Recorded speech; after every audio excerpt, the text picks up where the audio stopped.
You're listening to another ambitious entrepreneurnetwork.com podcast, the voice for entrepreneurs and small business. Now, onto the show. Welcome to Smart Connect Podcast, the podcast for small to medium-sized enterprises. Join your host, Anne-Marie Cross, as she interviews business experts and industry thought leaders on best practice initiatives, innovation, and insights to help you grow your business. Now, over to your host. Welcome to Smart Connect Podcast, Episode 3, featuring business experts and industry thought leaders to help you effectively navigate a constantly changing and disruptive marketplace. I'm your host, Anne-Marie Cross. According to today's guest, 49% of smartphone users say they've tried new brands after seeing them in search engine results. So let me ask you a question. If one of your potential customers was searching for your product or your service on Google, would they find your business? Or would they find one of your competitors? Joining me on today's show is Tony Sambell. Tony's the founder and director of Spicy Web, a web design and Google Adwords premier partner. Spicy Web is one of Google's first Google partners, and so they're experts in this field, and they hold a great relationship with Google.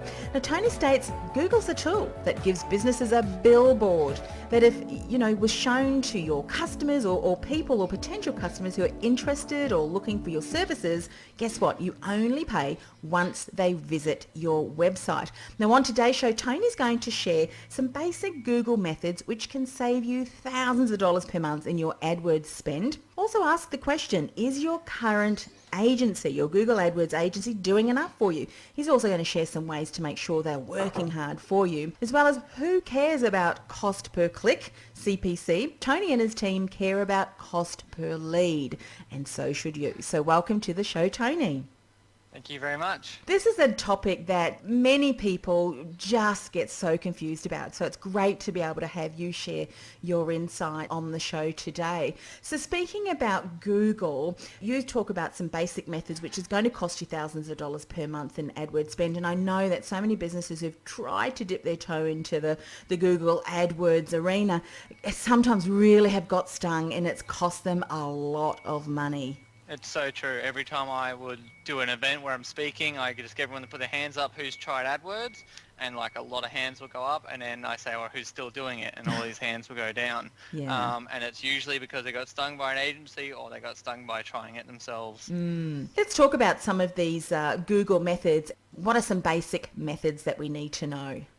So one that trips up everyone, that is so obvious yet gets missed, and it's not till you explain how it works, is just the use of negative keywords. And I'll give a perfect example of an account that was run by an agency, and they just weren't doing this properly. So I've got a house extension company client, and so they just do like second story extensions or making the house bigger basically. And they had people that were looking for the term extensions. Now the problem that they had was they had it as a what's referred to as a broad keyword, and they also had it as a phrase keyword, which is a good method, but they didn't have any negative keywords. So it meant that Google could sort of fill in the blanks. So an example of how that was negative is if you just had the word maybe Melbourne extensions, which you go, we build house extensions in Melbourne. What's wrong with that? Well, Google might actually show your ad for someone that's doing maybe hair extensions or fingernail extensions or eyelash extensions. And this is exactly what was happening. Now you go, well, it's only pay per click, so how is that bad? Well, some people, and I'm talking about the general population, don't always read what they're clicking on. They just go sometimes and just click on that first sort of ad, okay? And from what we saw was there were women that were looking for eyelash, fingernail, hair extensions. They were all visiting the webpage. Obviously, they were leaving straight away, but that was a genuine click because the client didn't say anyone looking for that is not what we want. So simply by adding the word hair, nail, and eyelash and things like that as negative keywords meant that they would never show for an inappropriate search, and that literally saved them at least $600 to $1,000 a month of invalid clicks. Wow. Yeah, because as I mentioned in the introduction, when people are searching, you don't actually have to pay till someone clicks. Now, Tony, you've provided a fantastic example for a method. What I'm going to do is backtrack a little bit because I wanted you to share how this can work and how we can save money. But for those people who really have not grasped the full understanding of Google AdWords, but also the benefits, some of the really great outcomes, and I know that you've shared us a number in your show notes, but I want you to share this live today. What are some of the things that we can expect as businesses when we get it right, when we invest in the right keywords and do all of the right techniques that you're going to share today? What kind of results can we expect? Essentially, when it's done properly, you are showing an ad only the people that are looking for exactly what you do, and you're only paying when they actually visit the website or call your phone. That is the only time you'll ever get charged. If they came to the website, or if they're on a mobile, you actually can only pay if they call your phone. If it's done well, as I said, you're only showing these ads to people that are looking for exactly what you offer as a service or product. And as mentioned, 49% of smartphone users say that they've tried new brands after seeing them in search engine results. I mean, that is incredible. And I know that the mobile users, so smartphone users, is increasing. So many more of us are doing searches for potential service providers and so forth on our mobile devices. 49% is an incredibly high amount, which I'm sure is only going to get higher and higher. So in other words, if we're not there, if we're not amongst the top ranking and not really using these strategies, we probably wouldn't get found.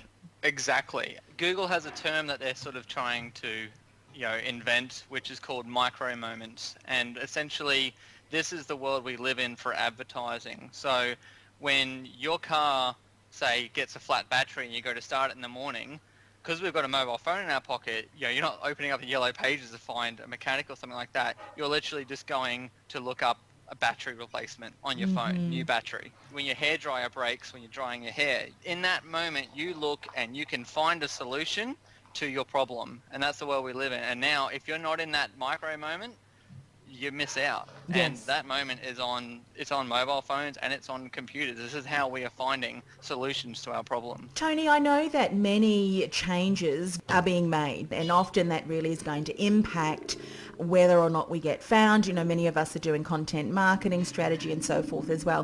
When it comes to Google AdWords, is that also something that changes regularly that we then need to keep up to date with? Yes, I think I only kept track of it once, but one year they made 6,000 changes to their platform. Is that Obviously, all? these aren't all major changes, okay? But one major change that you could consider is at the end of last year, they totally redid how their search ads are structured, which meant for our clients, we had to rebuild every single ad for every account. Obviously, you could leave it as is, but then your ad looks stupid compared to everyone else's. And that's just the normal changes. As an agency, we also get access to beta, like early access to things. Yes. So we have to be so on top of so many things. And they're usually great things that will benefit you, but you have to be on top of it. Yeah. And I'd imagine too, when you're working with clients and, obviously the strategies that you're developing for them, once you've got all the key points, if there are different changes, it may only require some tweaks here and there. Obviously, in this case, it required a total rebuild, so to speak, so that the ad showed up well placed and looking good.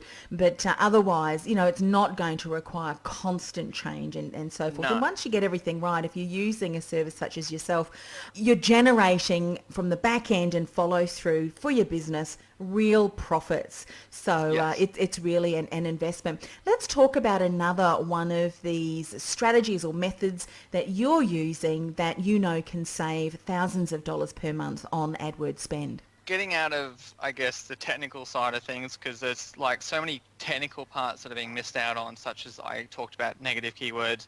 Another thing I would briefly want to mention is targeting. I see ads constantly showing up, when I'm just doing research for a client, of their competitor showing up for something that's not relevant. Say they're a Brisbane-based mechanic and I'm seeing their ads here because they haven't set to only show up in Brisbane. They've got the default, which is Australia.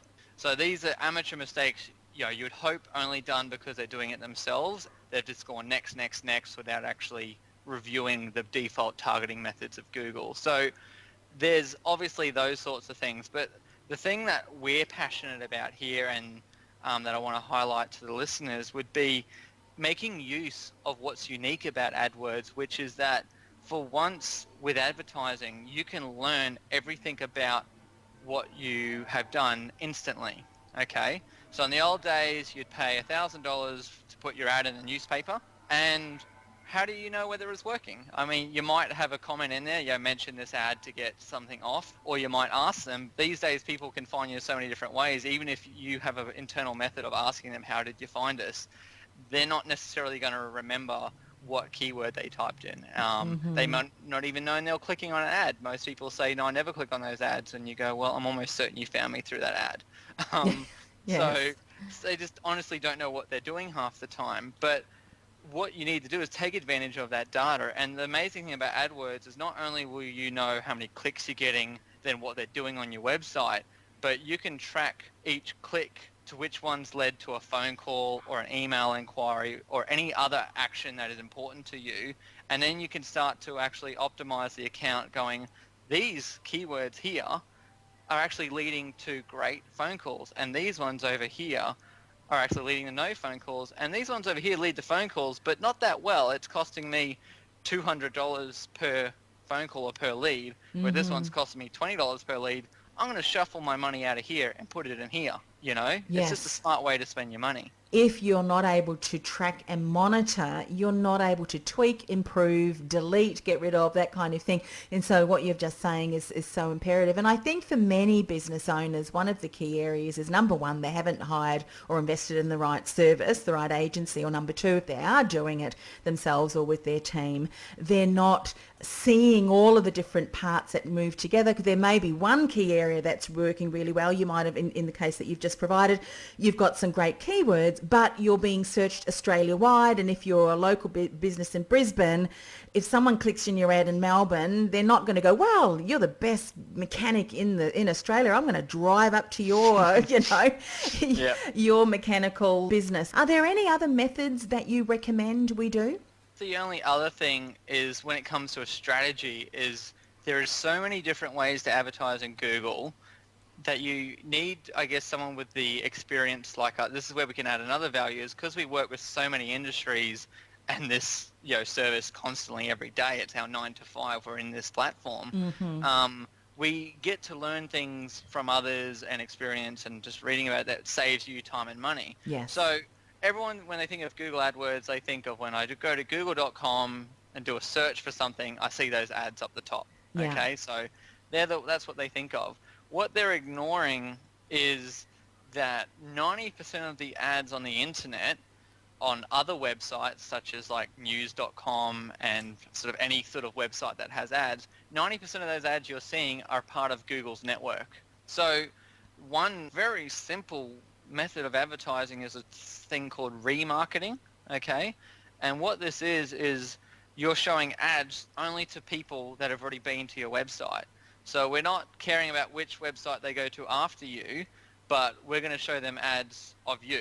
Put this in a real case scenario. You're a holiday business, maybe trips to Europe. Someone comes to your website, they read a page about trips to Europe, and then they leave, because who's going to book a trip to Europe from that first website they went to? Maybe you were the first one they went to. They're going to spend months probably planning their trip. The issue with that is they're just going to go to other websites. They're going to keep reading about Europe. They're going to do all these other things. They're going to easily forget you and your business name. Research shows people remember what they Google, not the business that they went to. So how do you stay in the forefront of their mind? They've probably looked at 10 other websites. Well, with remarketing, you can show banner ads, display ads, so picture ads, to just the people that went to a certain page on your website or to your whole website, but you can narrow it down to a certain page. Yes. So what that means is, I've been to your website, read about your packages to Europe, then I've gone around the internet, and now I'm starting to see your banner ads on other websites that remind me that you have trips to Europe. And maybe if you really want to get them back, you might offer them a little coupon that gets them a free, upgrade or a free travel pack or something like that entices them to come back. And this is fantastic. And once again, you're only paying if they click to come back to your website. So as far as branding goes, you could be paying to really strengthen your brand by showing your ads to people that have already become aware of you in one way or another. Yes. And it's going to cost you 20 cents for them to come back to your website. It's almost like a no-brainer. I've just seen people say, "Oh, I thought it was fate that I should have bought that." Like, Yeah. it's amazing. Like, it people showed that up 3 times and I thought I Yeah. must buy But that. There you go. you're only paying for them to come back. And think about the life cycle for your customers. If you're selling, like staplers, no one's going to make it. That's an instant decision. If you're a plumber, you're not really going to have to do this, okay? Because someone needs a plumber, they're going to do a search and they're going to go with you if you can come out that day. If you sell cars, holidays, insurance, you're an accountant, anything where people aren't going to just, I'm just going to go with you because you were the first one I found, then you need to think of a different strategy, and that would either be remarketing. You can also show ads on other websites based on the person's interest. Google, like any digital company, knows everything about you. There's no such thing as privacy on the internet. Hate to tell you that, guys. Yeah. Yeah, sorry guys to burst your little bubble, but they know your search history, they know your location history, they can, if you're a Gmail user, they can even get aggregate data from your emails, okay? So, but as a business owner, forget privacy, think about profits. These are ways we can target your business to your target market. Yeah. And if you follow the step-by-step, if you've got your keywords right, if you've got, where you want to be found, by which consumers and so forth, and you've got all the negative keywords right, so you're not showing up for search. So the people who are clicking through to that web page are interested in what you have to offer. If they're in the process of doing research and really considering their options, if you then start to follow them around as they continue searching and going about their day, guess who's going to be top of mind when they get to the stage where they're ready to say yes, ready to invest? You can just see that would work really well. Tony, let's talk about some of the agencies and whether they're doing enough, and some key ways that we can make sure that they are working hard for us. Besides giving you a list of technical things to look at, like obviously have a look at how many negative keywords you have, if any. So that's one thing. The second thing would be to look at your ads that you have in each ad group. I'll try not to be too complicated, but you should have more than one ad for an ad group. Those that don't know, you've got a structure inside AdWords. So you've got a campaign which sort of has a budget and you target an area. And then inside the campaign you have ad groups, which is like themes of what you're targeting. So you might group, each one could be a group like a service or a product. You might have headphones, you might have pens, you might have computer screens. So each one of them would make an ad group. You should have multiple ads because you don't know what's the best way to phrase that ad. I don't, even with my experience. So you should have multiple ads that rotate, and then you'll learn by looking at the data. So you're testing, aren't you? You're testing the data. Which one had the most clicks, the most responses, and from there you can continue to refine. Absolutely makes sense. And the other thing, the third thing would be looking at quality score. This is all Google works off an auction, so how do they decide who deserves it better? Well, they look at who's doing a better job. Quality score is a metric where they rank each keyword according to how well it relates to the ad group, how well it relates to your landing page. That means the page you're sending your ad traffic to. And they look at a lot of other things, and essentially it's out of 10, where 1 is bad, 10 is great. You want anything from 7 up, okay? Not everything has to be 7 up, but if you've got 90% a 6 and under, then you're paying more for your clicks than you should be, okay? The higher your quality score, the lower you pay. So the more accurate it's done, the better the quality score, the lower you pay. And I've seen results where someone was paying $8, $9 a click. We fix the quality score and that jumps down to $2, $3, okay? Wow. And that's how Google helps the auction stay fair, because as more and more people do it, how can they let multiple people compete?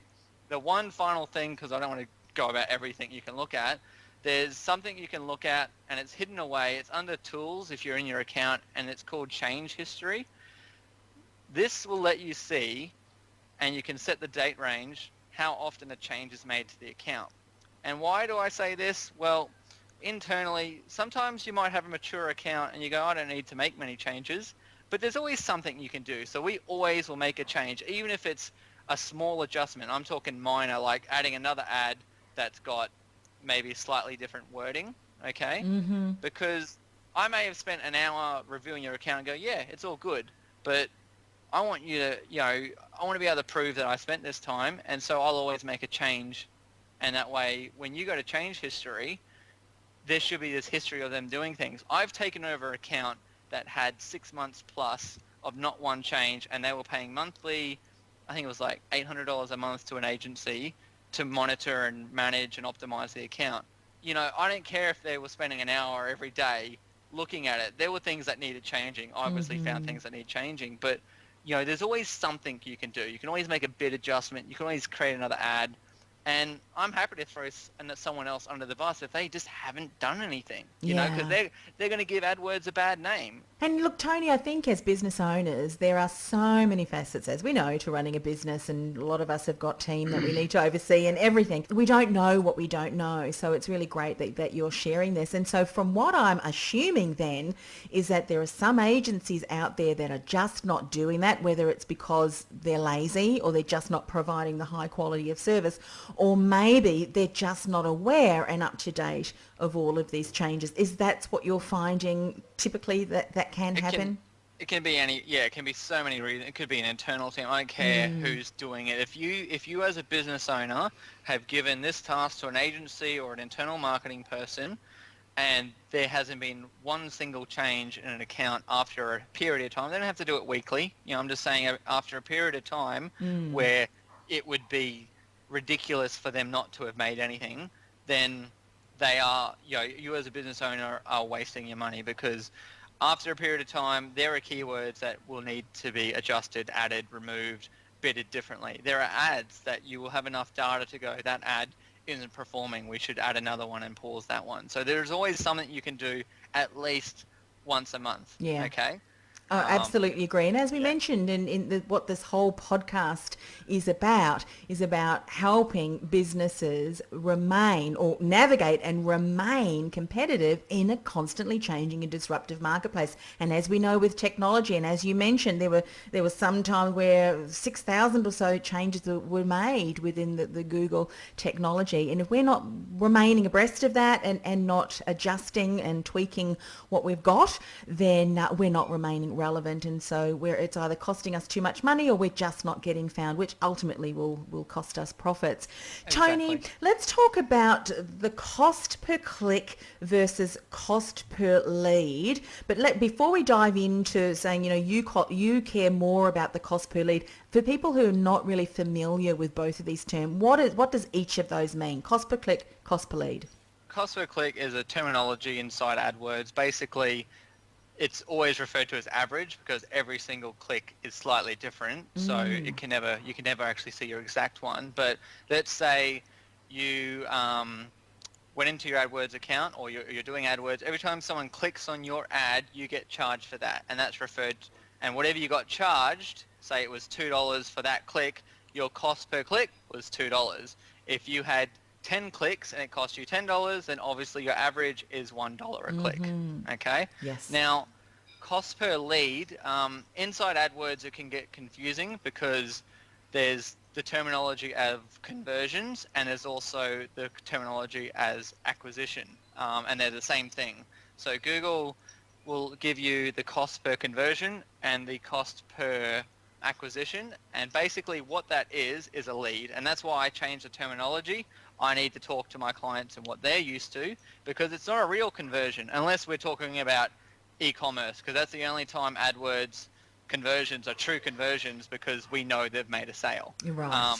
But if you're a service-based business, it just means an inquiry form or a phone call that we tracked from that click. Yes. So if you had 10 clicks and one of them converted and it was $1 a click, then you would have spent $10 a conversion. Does that make sense? Yeah, absolutely. And so you say that you care more about the cost per lead than you do the cost per click. Why is that? 100%, because a cost per click really does not matter at all as long as we're achieving a good cost per lead. So if we get all bogged down on, oh, look, over time we've brought your cost per click down, then we're probably doing that through, I would say, the wrong way of managing an account, because because this is an auction, as more people come into this market and more people are obviously doing AdWords, what happens in an auction when you get more people playing? The price will go up. Mm-hmm. But that's just the price of the click, okay? Because more people are now bidding. But the conversion, that's the lead. That's the bit that's valuable. If I came up to you and said, how much will you pay for someone's details that is 100% interested in your services and is like ready to go, you should be able to tell me as a business owner how much that is the value of you. These are my costs, and this is how many leads I get, and then you work it out. Any good proactive accountant or business coach should be able to help you achieve this of figuring out what you're willing to pay per lead. Yeah. Tony, we have covered quite a number of things. People's heads are probably spinning, particularly for those who aren't really familiar with Google AdWords. How can they get in contact with you if they can see they really need expert help? The best central place where you can get all our contact details would be our website. That's spicyweb.com.au. Spicy spelled S-P-I-C-Y. That is the only way to spell spicy, but I get it wrong many times from people. So spicyweb.com.au. It's got our contact details on there, our journal, our social media, anything that it's all there for you to contact us and read more about us. Fantastic. What I really appreciate, and I can really get a sense, Tony, from you, is that, yes, there's a lot of geek speak around this particular topic, but you and your team are really there to support, and if it needs to be explained in a way that can be understood, you certainly will do that, as well as, of course, manage everything. But I think it's important, isn't it, and you've shown this through what you've shared today, if you do have an agency, you need to be familiar, they need to explain what they're doing so that every decision that is made is the best decision for your company. And if they're not able to provide key feedback to some of the things that you've spoken about today, we've got to question whether we're working with the best agency or not. 100%, that's so true. Absolutely. So please get in contact with Tony if that's something that you can see will really help keep your business competitive in a very competitive industry for sure. Tony, thanks so much for coming on the show. That's right. I enjoyed it. Thank you very much. Are you a specialist who supports small business? And you want to increase your visibility, reach and influence with your own podcast channel, but you don't want to handle the back-end management and ongoing promotion of your show? The Ambitious Entrepreneur Podcast Network is on the lookout for a select group of specialists who are ready to become an influencing voice in their industry. So if you're an aspiring podcast host, or if you have an existing business-focused podcast and you're looking for ways to increase your exposure, reach and results by leveraging our podcast network platform, let's talk. To find out more, go to www.ambitiousentrepreneurnetwork.com/podcast host. That's www.ambitiousentrepreneurnetwork.com/podcast host. The voice for entrepreneurs and small business. Well, that brings us to the end of another show. I do encourage you to reach out to Tony. Talked about a lot of technical things today, but we're clear that you need to be informed about the decisions and marketing that your business is doing. If you want to connect with Australia's foremost collective of business experts and industry thought leaders for small to medium-sized businesses, go to www.ssba.net.au. That's ssba.net.au.